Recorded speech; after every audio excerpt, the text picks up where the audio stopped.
get it, man. I'm taking like a shot.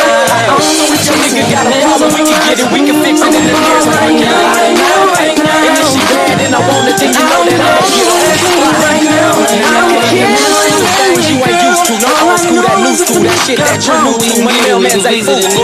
Like a number 5 jersey, show you if your nigga got a problem. We can get it, we can fix it in the nearest right now. Money mailman's ain't fool. Like a number 5 jersey, show you if your nigga got a problem. We can get it.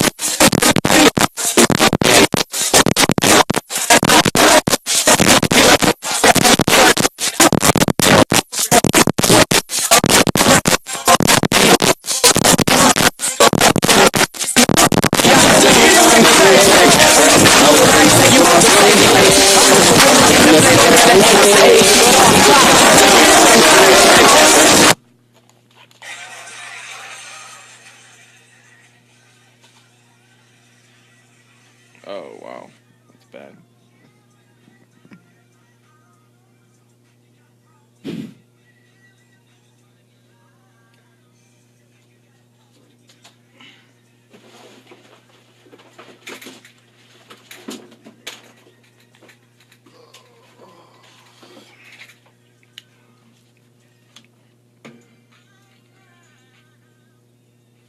And then what's ML and MC? What's that about? The abbreviation, Mess Lab Manufacturing. Oh, okay. Okay, there it is. Go ahead and step on up to the mic. Okay, I can hear you. And just to kind of show you, so we are See what we're working with? And there's that. Right on. And, okay, Now I know hello. what I'm sitting with. Let me, all right, what's up, man? How are you? I'm doing good, man. How you doing? Oh, not too bad. What is your name? Connor Roma. And who are you, Connor? I'm a struggling comedian here in Denver, local comedian. That's cool. And where are you from, Connor? I'm from Billings, Montana, originally. A quiet neighbor up north. And is that mic working for you? I think so. Okay. Why? I don't know. It just looked like. Well, I think. I just want you to be comfortable. Oh, yeah. I guess I'd like to. Yeah. Now I feel a little bit more comfy. I suppose. All right. All right. Cool. Okay. Connor Roma, Billings, Montana. Is that correct? Yes, sir. And how long you been here in Denver? Like 2.5 years now. About the same as everybody else. And what brought you out to Denver? It was just the closest big city to my home, where I could where I had like a little bit bigger of a comedy scene. I heard good things about the comedy scene down here, and then I ended up flipping a coin. Actually, I was stuck between here and Austin, Texas, and I just couldn't make up my mind. So, oh, really? Yeah. It was tails for Texas, heads for. I couldn't think of an alliteration for heads in Denver, but yeah. So no, it worked out pretty well for me. I mean, the first couple of years were rough, but it's been things have been looking up here for quite a while lately. So it's been nice, man. Okay, so what do you mean the first couple of years have been rough? You've only been out here a couple of years, I thought you said. Yeah, 2.5 years. So yeah, this last 6 months, I feel like 2016, I feel like I finally kind of like started to get some snowballs going down here. But the first 2 years, I mean, it was definitely like my first time. I mean, I had moved to Texas before when I was younger, but this was like my first time going out like on my own and like actually like, hey, this is like, like trying to stick to something. So I mean, I faced there was like financial issues, man. I got a DUI like right before I moved away, so like, burned like all my savings on both ends on that one. And then, I was serving tables in Highlands Ranch. I don't know if any of y'all are familiar with that neighborhood, but wasn't, I don't know, it just took me a while. It just took me a while to meet people that I liked. And then the scene, the comedy scene was just different. I mean, I knew it was going to be a lot tougher coming down from Montana.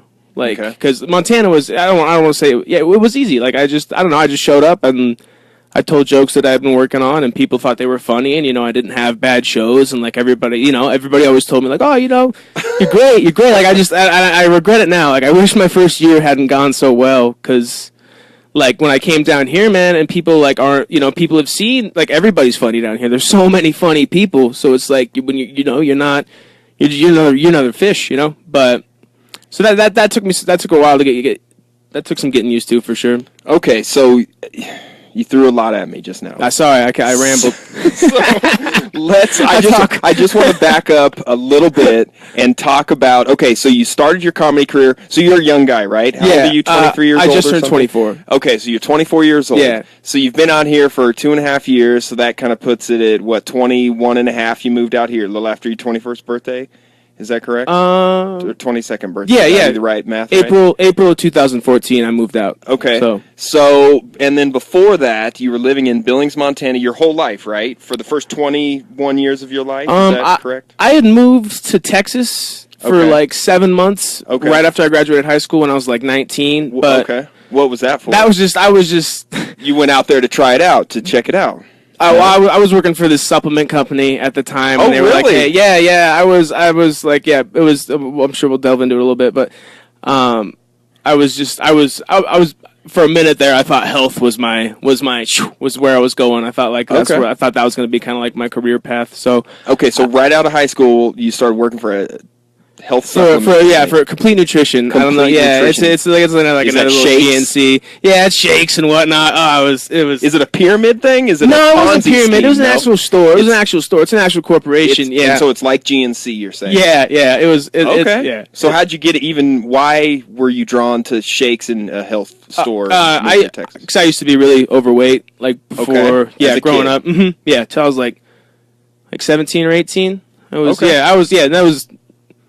So just like after I lost weight, I was like, yeah, like health is the way. I was just like, so I was just stoked on health and fitness, and I thought there was just like the longest time where I thought that was all I needed to do was like lose weight. But I'm getting off tangent here. But maybe it makes sense. I mean, because you're a comedian now. Was there a time when you felt like you needed to tell jokes or be funny to kind of win people over or something? Did that have something to do with it? Did it have something to do with being overweight or something? I definitely think that's where you could probably trace like my first need to like be funny from was just the fact that I don't know, I always knew I'd have to figure out a way to get people to like me. So yeah, I think for a while my humor was it derived from that. Huh. I think most comics you talk to, honestly, they had some kind of shortcoming, I suppose. That's what you hear a lot, I mean, using maybe a dark place or I don't know, something to make light of it, but that's all good. Yeah, because I still wanted like good friends and whatnot, and I wasn't,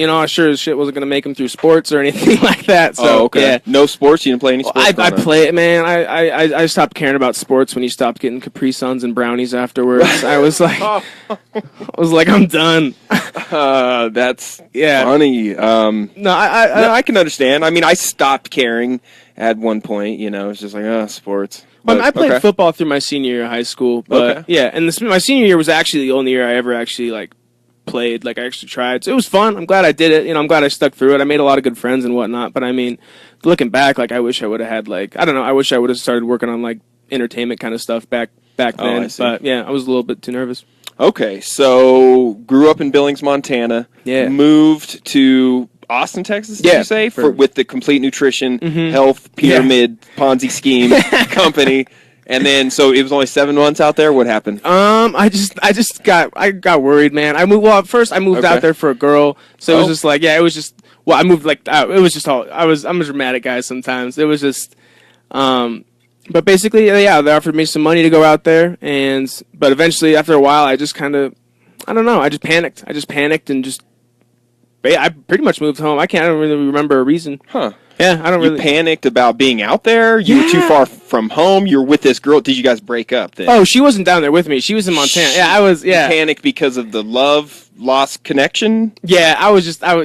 Back to Billings then? Yeah, so I moved back to Billings for, let's see, that was July of 12 when I moved back. So then, I spent all of 2013 back in Billings. Okay. Mm-hmm. All right. Yeah. And then, is this the time that when were you doing comedy then? Were you doing any of it in Texas? No, I didn't start comedy until May of 2013. Oh, okay. So, I'm still, I just started on my 4th year now. Okay, so then when was the moment that it was like, well, you know what, I'm going to start doing comedy?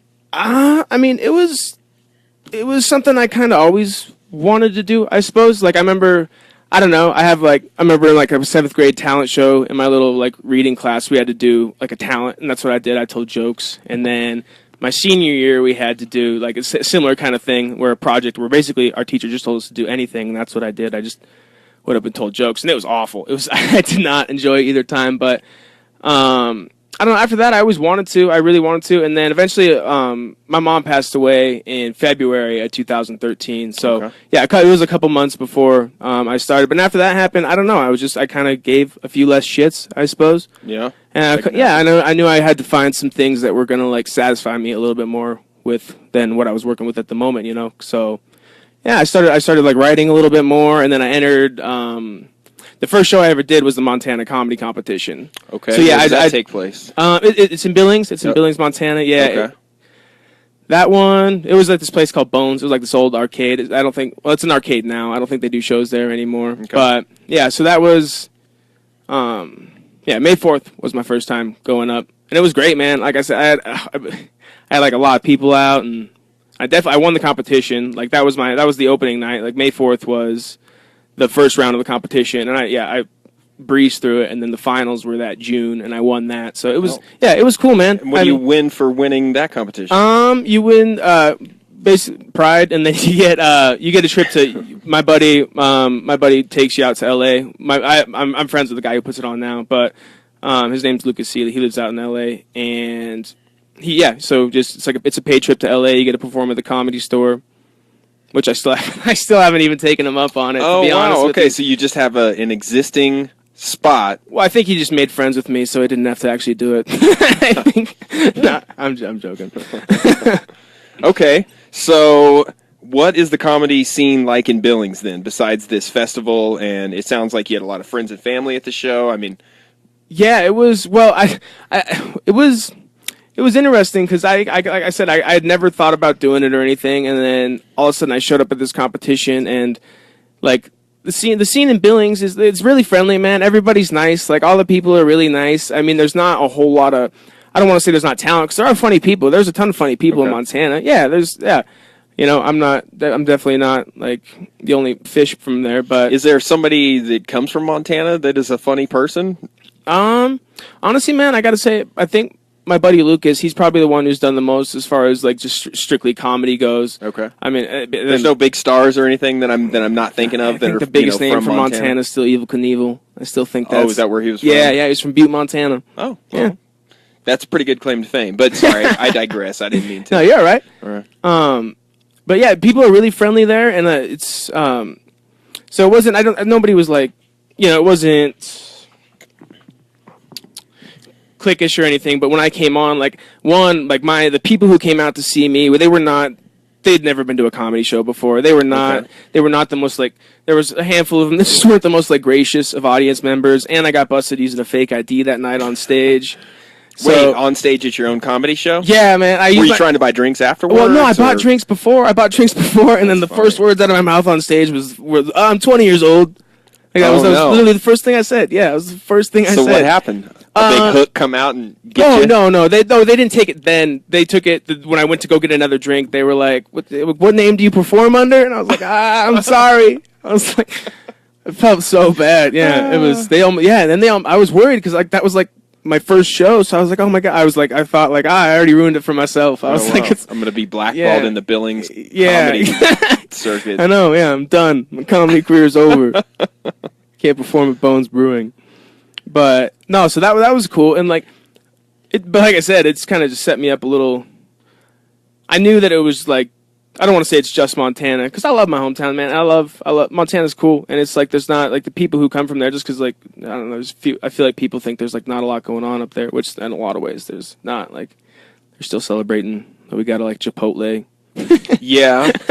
I come from a small town in Kansas where it was kind of like that when we got a Taco Bell. People. They had police out in the street directing traffic, and it was one of those where organized crime started because people would buy tacos, and then they would run them to the people in the back of the line and sell them. So they were trying to bust the people. They were busting the taco runners.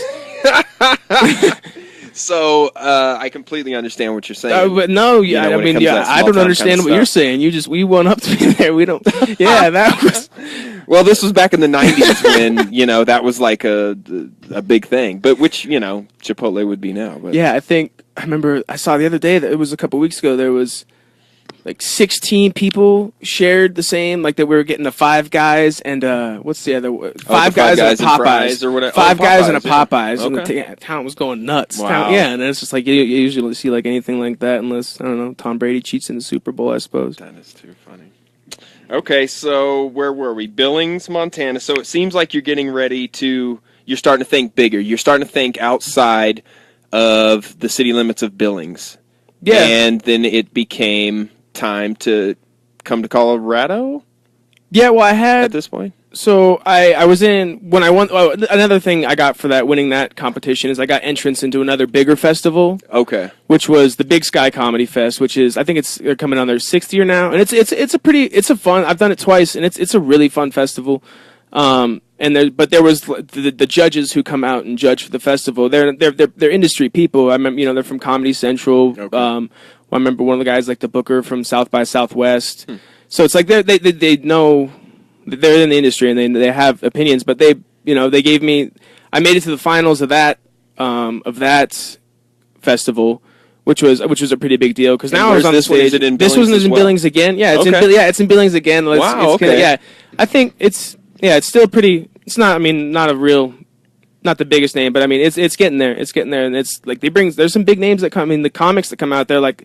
A lot of them, you've seen them on TV and whatnot. So I was like, I was in my first 6 months of comedy, and it was just like I was sharing the stage. I was on the stage with these guys, and like there was definitely a lot of them where it was just like holy, where I could see how much further ahead of me they were, and how Sure. much just how much more experience they had in it. But at the same time, like it was like this isn't unattainable for me. Like I can, I saw myself like potentially being able to hang with those guys.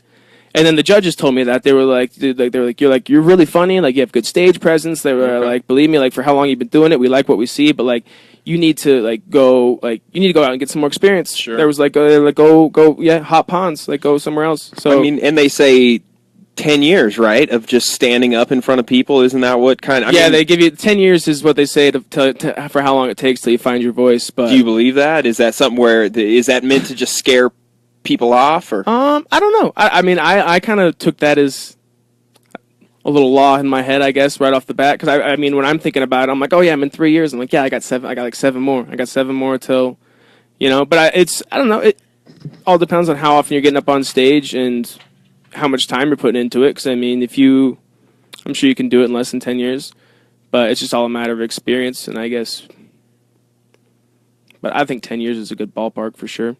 But I mean, Kevin Hart was up for like 18 before anybody really. Yeah, a lot of those guys, you hear about them, or they become, these successes, and then you hear, oh, I was grinding for 18, So 15, long. 10, Yeah. 12 years. And everybody calls him an overnight success. Okay, well, so you're flying high. You've won a couple of festivals. You've got a lot of pats on the back. It seems, like you said, you see these guys that are doing it. It seems like something you can do too. So is this when you start thinking about coming to Colorado? Yeah, and then I was just, saying like I said, I had lost my mom that February, so Yeah. it was just kind of like there was a lot of different reasons to move. So I was just like, I was like, I'm gonna get out of town for a little bit. And initially, my plan was Texas. And then I got that Dewey in December of that year. So then I was like, I don't want to be living 24 hours away from home if I'm having to like come back for court or anything like that. So that was when Denver finally became. That was when Denver really got introduced to the old coin toss.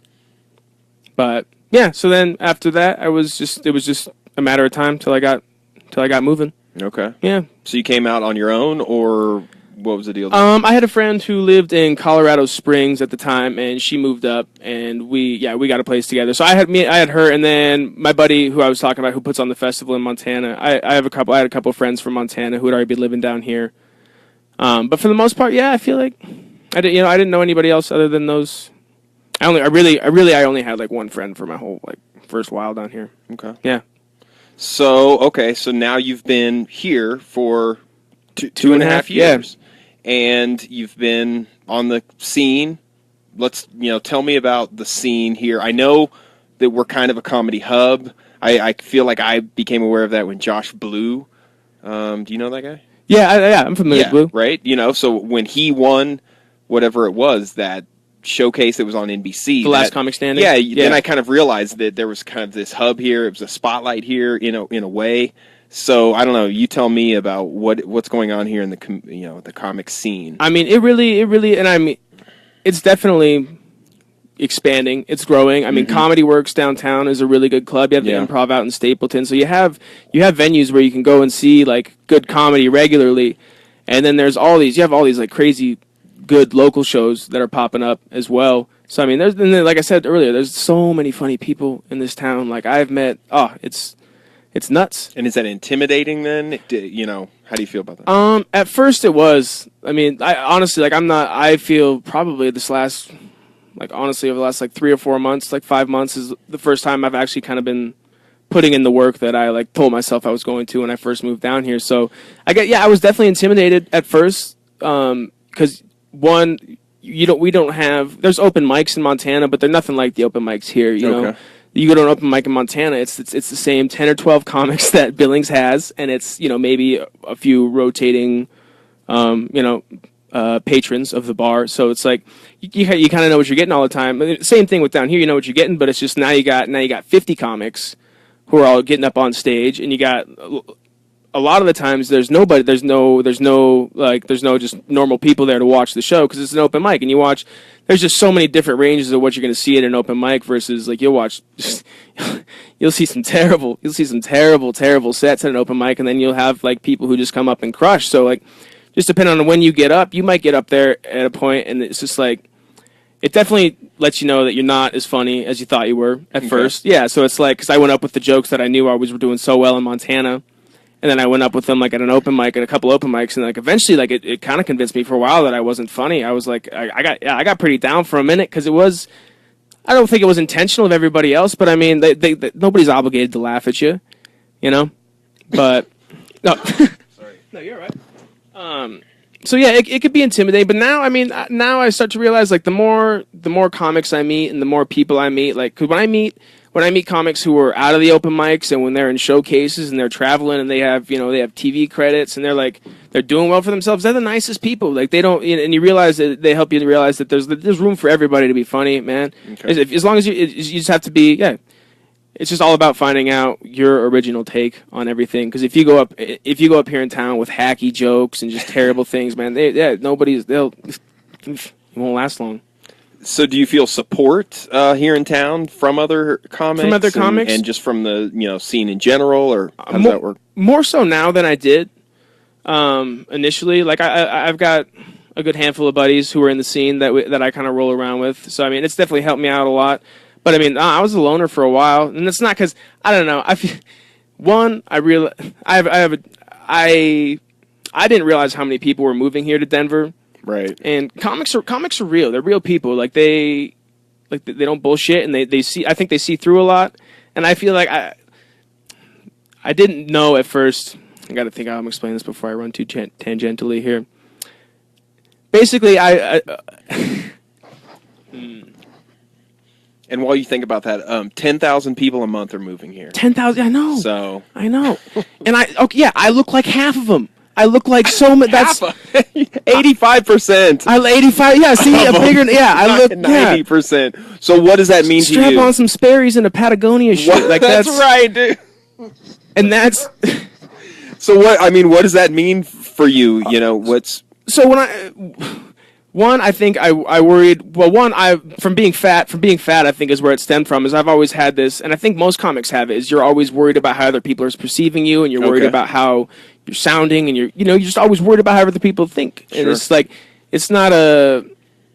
I don't even want to say if it's like an insecurity, but it's just a conscious thing. I mean, open mics have definitely been helping me get over it. But at first, I was really worried about what people think, and like I don't. I never, like, when I would go to an open mic, I wouldn't, like, socialize with the other comics, really. Like, yeah, I'd try and talk here and there, but I'm just, like, I'm reclusive sometimes. Like, if I'm by myself and I don't have somebody to kind of lean on and help, like, introduce me to other people, like, it can be tough for me.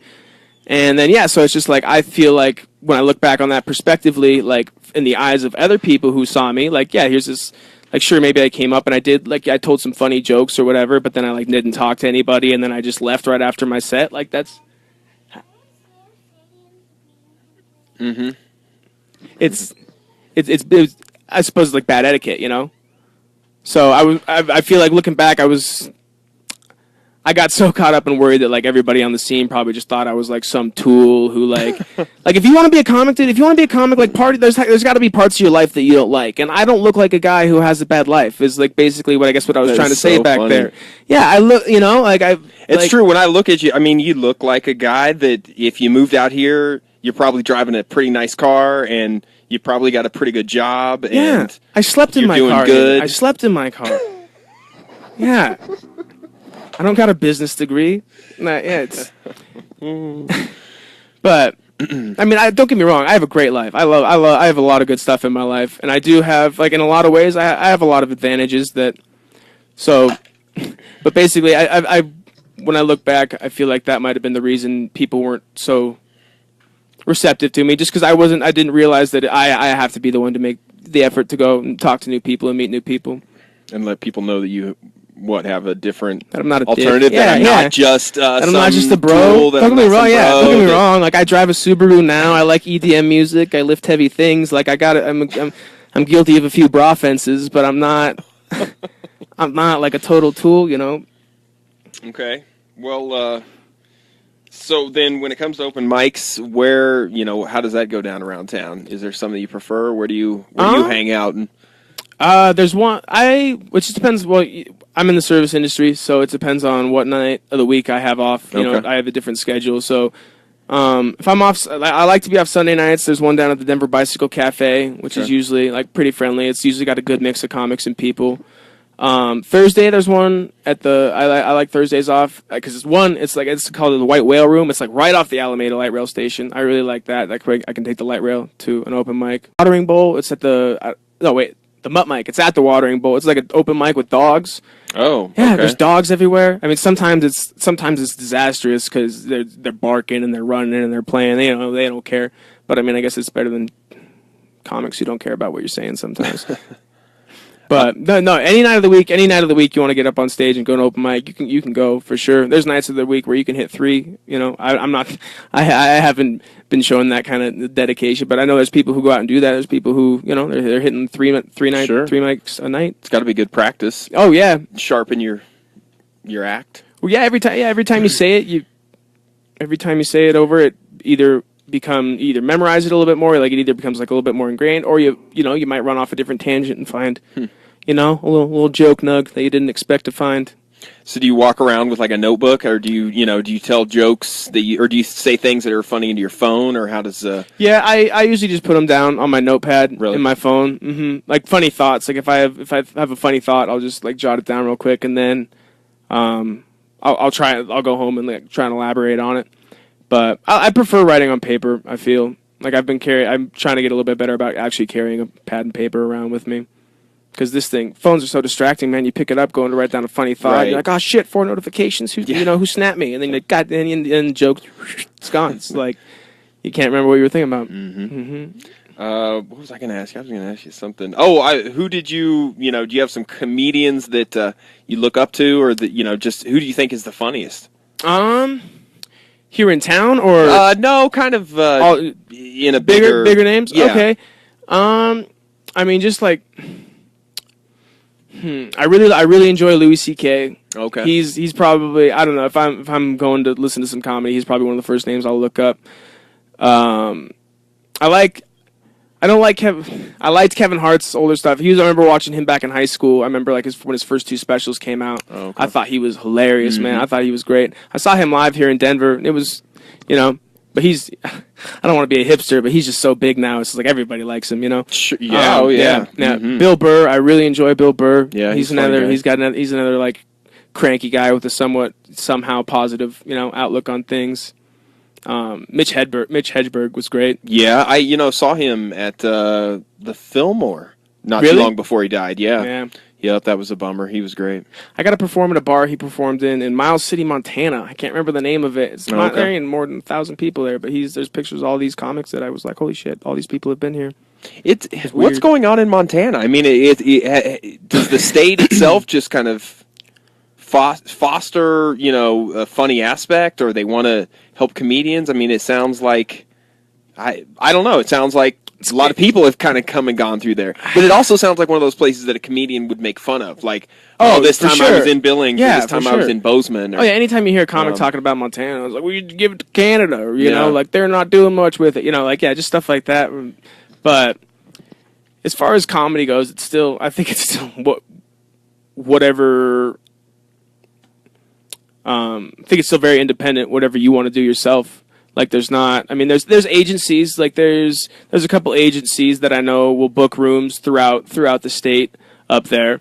But I mean, you have to that's if you, as a comic, like that's on you to find your way into it, I suppose. Does that make sense? Yeah. Mm-hmm. But no, it's not really where you need to like register. You need to know when these dates are happening. This kind of stuff. You're saying it's like a state sponsored. I'm trying to think how.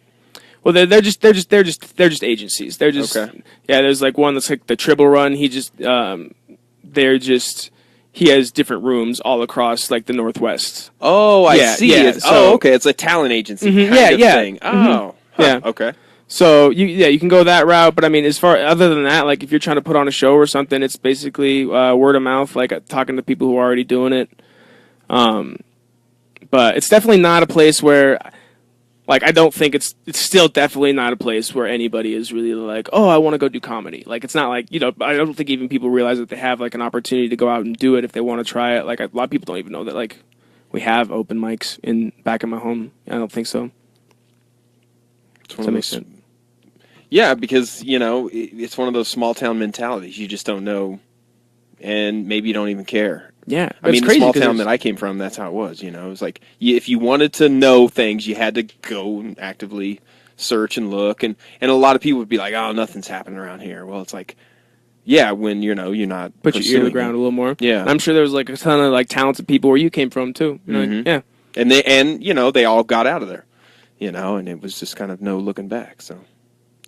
So let's talk about, you've got a couple of comedy nights around town, right? That you kind of help curate or procure, or what's the deal? Just the one we're getting. Me and my buddies we're actually going in today after I leave here. We're going in to finalize the details. I don't want to say. I think it's September 20th is when we'll be starting. But we're going to be doing a showcase at the Giggling Grizzly. Okay, downtown Denver. Yeah, downtown. Yeah, right in Lodo, right by El Chapultepec, that like jazz bar, right by View House. It's right by Coors Field. Yeah, it's right a across good spot. from Coors. Yeah, man, I'm excited. It's my first room that I'm going to be playing a part in down here. I've helped put on some shows back in Montana. That was the other room. I'm actually thinking about putting one, like having a weekend back up in a room in Montana, just bringing up some funny people from Denver and going up there. Really? Yeah, for a weekend. Yeah, just for a quick night. It's only 8-hour drive. And people, it's fun. It's a fun town to perform in, man. It's great. Like people love to come out and laugh. But oh shit, where were we just going? I blacked out. The room. Okay, yeah, the room. It's like so that'll be starting September 20th. We'll start out monthly, hoping to maybe go bi-weekly. I just don't want to, put too much on my plate right away. But no, we're really excited about it. It's going back to like the scene here and like if people like support and whatnot. It's a chance for me and my friends to interact with other comics in a different sort of way. Like, hey, I like you and I like your stuff. Like, come do our show. Come, it gives you a lot more. I don't want to say a card because I don't want to make it sound like we're all like, out like. Out shysting each other or anything, but it just gives you a little bit more in your pocket. Like it gives you a little bit more to offer. Like if you have a good room. So I'm like, I shouldn't be talking before we do it, but I'm really excited about it to get it going. So the first night, the 20th, will be me, my buddy Alan Garcia.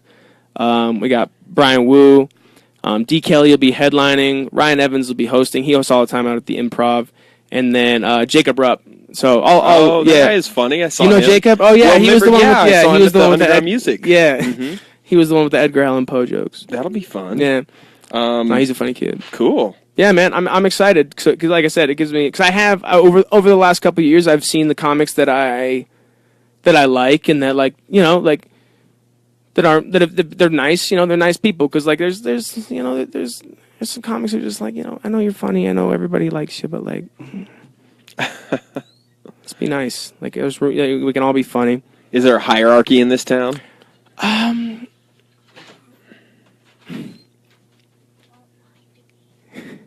I wouldn't say there's a hierarchy. I mean, there's definitely groups. There's definitely groups, and there's definitely like cliques. But like, there's nobody like the funniest people in this town. They're not mean. They're not people you don't want to talk to or anything like that. No, they're nice people. I've met a lot of like a lot of the regulars here in town. They're nice people and they're good. They're fun to work with. Hey ho, will you stop doing whatever you're doing? I'll be done in just a little bit, okay? Okay. Sorry. No, you're all right. Well, let's talk about what's the ultimate goal then for you and for comedy and what you're doing and maybe not the ultimate goal, but what's the goal for a year from now and maybe a couple years from now? I mean, a couple years. Well, right now I've just kind of been. I've been stressing so much about, like, basically I've just been kind of putting my head down lately and just trying to, sorry, this is a question I should have an answer for. I mean, I definitely want to be more comfortable on stage. Like, that's really every time, I mean, whenever I'm thinking, like, progressively, I just know that, like, wherever I'm at, whatever I'm doing, I know I want to be, like, a better person. I know I want to be, like, funnier on stage, and I want to be, couple years from now, I just want to be on stage and I want to be as comfortable as I am, like when I'm just like hanging out with my friends. Like that's where, like that's the work between now and then. Like the growth I would like to see is just to a point, because like right now it's still at a point. Like even right now, like talking on this mic, knowing there's people listening to me, there's still a voice in my head that's like, like panicking a little bit. Oh yeah, really? Yeah, man. I don't know. It's just, but so I'm ready to. Like, cause I don't know, I rant all the time when I'm like by myself and stuff. I just want that. I want the comfortability of feeling like, yeah, I just want to. I'm rambling right now. That's all right. But I mean, life-wise, I still think I could still see myself here in Denver. I mean, I've never even been out to California, so it's hard for me to say if I could see myself moving out there. I mean, right now, as the scene stands, like if you want to make it in the entertainment business, like I think, New York and Cali are still like your two. I don't want to say your only options, but they're definitely the biggest options. Mm-hmm. Like if you're trying to climb the ladder as much as you can in the industry, like those are the places to go. But I don't know. I figure 7 years down the road, by the time I have the voice that I want, and by the time I'm the comic I want to be, like I don't know what the scene's gonna look like. Right. I don't know. You're 30 years old. Yeah, you might not have to be anywhere to do anything, man. Like look at we're doing this from just your place. Like we can do anything. You can do anything from anywhere. Oh, that's right. And that reminds me. Can you tell me a joke? No, I just wanted. I wondered if does that just suck? Do people say that all the time? Like, they expect you to like just go ahead and start entertaining. Yeah. It's not. Yeah, it literally makes me panic because it's not. It's probably one of my least favorite social interactions. I honestly don't tell people that I'm a comic as much as I used to, just because. Yeah. Tell me a joke. Like say it's just like. Just like hang out with me like for like 15 minutes. Just be around. Like I promise. Like I promise. Like something I like to funny be funny. Will come out. I like to be. Yeah, I like a funny to be funny. quip. Yeah. Or I'll say something about. And it's like, but at the same time, you don't want to be the comic that's like always on. You don't want to be the guy who's like always trying to be funny. Which I don't know. Sometimes I feel like. Sometimes I'll be like talking in like an accent or a voice, and I'm like, "Why are you talking like this? Just talk normal. Just talk normal. Like you don't need to do this right now." But yeah, man, that or when people tell you jokes, like I have, like like they want you to scream their jokes. Or, hey man, I got this great joke. Well, no, like I went golfing once with my grandpa and one of his buddies, and literally, dude, every time his buddy pulled the cart up next to me, he's like, "I got another one for you," and I'm like, "Oh." By the 18th, I was crawling by the 18th hole. Dude, grandpa, dude, I don't give a fuck about what happened to the parrot that walked into the bar. Like, I just want, like, it was just one after the other, and like, you can use it, and I was just like, but like, that's got like, or like, yeah, people always like, you can use that in your joke. That's like, no, I don't want that. That is so funny. But I don't know. I don't want to sound mean or anything because it's like people don't know. It's like people don't know when they're like when they're doing something repetitive. Like, that's the first time they said it to you. They don't know that it's like the third time you heard it that day or something, So it's like you can't. I try really hard not to like look like I'm like too cool to tell them a joke, or like I'm like I try really hard to like still be nice, because like I said, it makes me panic. It makes me like, oh god, I feel like I should be funny. I feel like I should be able to have something to say to these people. A lot of like sometimes I'll just say something stupid, but for the most part I'm just there's no easy way out of that question, man. There's no easy way out of that. Well, let's see. Is there anything that you want to promote? We've talked about the upcoming nights and some different things. Is there, I got a couple of shows. If anybody wants, I do some improv as well. Oh, okay. I'm with a group called First Class. We got shows. We got 2 more shows on September 7th. Wednesday. That's a Wednesday night, and then I think the next one is just the following. No, it's the 21st, and then the 21st. So the 7th and the 21st, we have two shows at Voodoo Improv. Where's that at? On 22nd and Lawrence or Larimer, right down. It's down by Coors Field. Where's Biker Jim's at? A little hot dog joint. Oh gosh, yeah, it's on the Broadway, diagonal. Yeah, it shares the bathroom with Biker Jim's. Oh, yeah. Okay. The place does. Mm-hmm. And what's called again? Voodoo. Voodoo Improv. Okay. It's a cool theater, man. I like it. That's actually the first place I ever performed when I moved down here. Oh, okay. Was that little because they do some stand up there every once in a while too, but mostly improv, which is it's a whole different game. And that's the traditional, like the audience shouts out and yeah, can we get a suggestion? Out, yeah, there's a team of you said. Yeah, it's fun, man. I love it. It helps. It's honestly that was probably the first.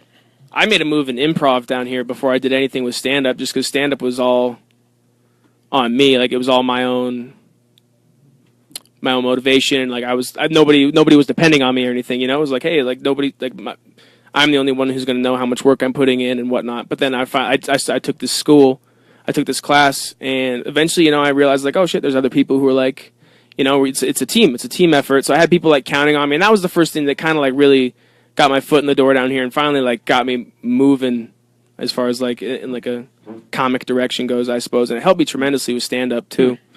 Helped me like just be a little bit more comfortable on stage.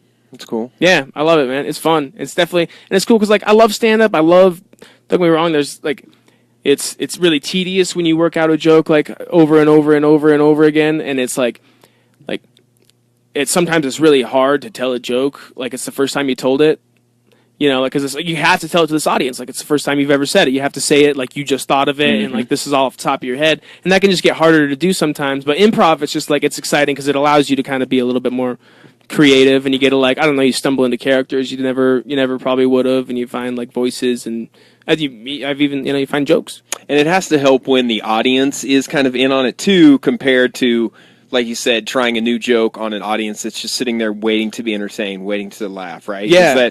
Is that tough sometimes? Like just, delivering something and on people, and you just know like, oh, all they want is that, right? They just want to laugh, and I don't know if it's going to happen or. Well, I stand up. If you're in front of a good crowd, either way, like a good crowd wants to see you do well. So if you're telling all right jokes, like they're gonna laugh, like So it's but there is.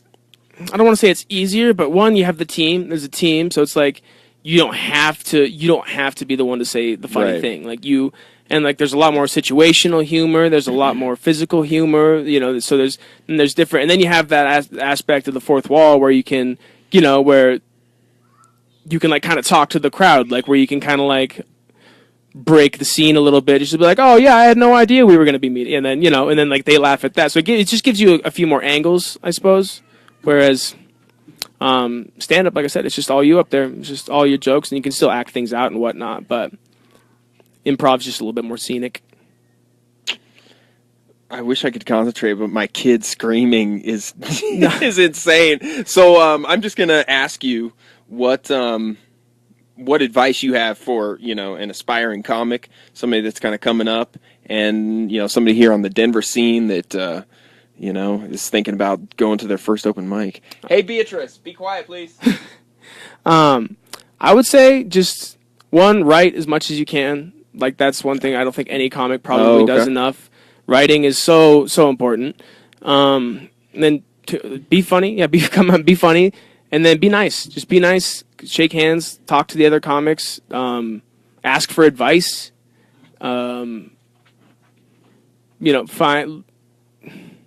yeah, there's really.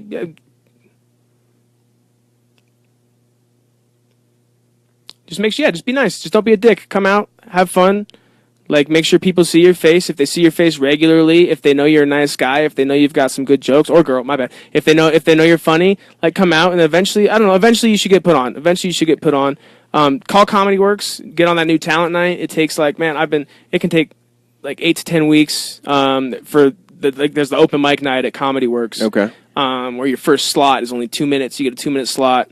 I haven't even done it yet, actually. I'm just coming up on. I'm just getting ready to do it myself. I should be getting called somewhat soon. Oh, okay. But yeah, so you get 2 minutes, and then that's a really good opportunity for you to get into a really good club. It is only 2 minutes, but I mean, it gives you a good chance. If you're funny, if you do well in that 2 minutes, and you bring a few people out, like, they'll have you back. Yeah, and then go watch shows. Go find out what kind of comedy you like. Go find out what you don't like. Listen, and the good thing about going to shows, like, you might get stage envy, but like it's good to see how many other people think of things that you think of. Like, it helps. It's kind of humbling to know that like man, there's nothing I hate more than no, I don't hate it, but like when I tell a joke and then like somebody tags me in like a meme or something on Facebook with the same premise, I don't like it. Like, it's like I don't like that somebody else out there is like thinking of my joke. Like, it's like now I'm in a race with somebody out there. Sure. I'm in a race to who says it on TV first or whatever, so it's like, but that's how this T-shirt game always was for a lot of years, right? Because like I would, come up with something that I thought was just the best design or the most clever, the most witty, and then I'd be on the internet and I'd find somebody that was doing the exact same thing, and I just thought, how can this even happen? Yeah, I hate you. That's funny. No, there's a lot. Yeah, there's a lot of. You hear a lot of the same stuff, but no, come out, just come out. All right. That's really, like I said, write, read. And the next time we can come out and see Connor Roma is at the Giggling Grizzly on September. Well, actually, September 20th. Okay. At the Giggling Grizzly. Like I said, follow me on Facebook because I don't know if that date's final yet. And then September, what is this Monday here? Monday will be the 4th. September 12th, actually. Yep. September 12th. Oh, okay. The 5th. I will be down at Voodoo. I'll be at Voodoo Improv again. Doing my buddy's show, 5 Words, which is it's like an improvised stand-up set where you go up on stage and then there's like a slideshow and they give you 5 words and you do 2 minutes on each word. Oh. So it's fun. It's a fun show. I've done it once before and I get a headline at this time, so it'll be a good time. And then that show at the Giggling Grizzly, stay tuned on that. I want to say the 20th is a for sure thing, but it's a good room and I know it'll be a fun show. It'll definitely be a fun show. Cool. Well, thank you so much for coming down. There was a lot of fun. Thanks, Connor. Of course, man. Appreciate it. Thank See you later. All right. Well, that was fun. God, that was insane. Like, hearing my daughter in the background.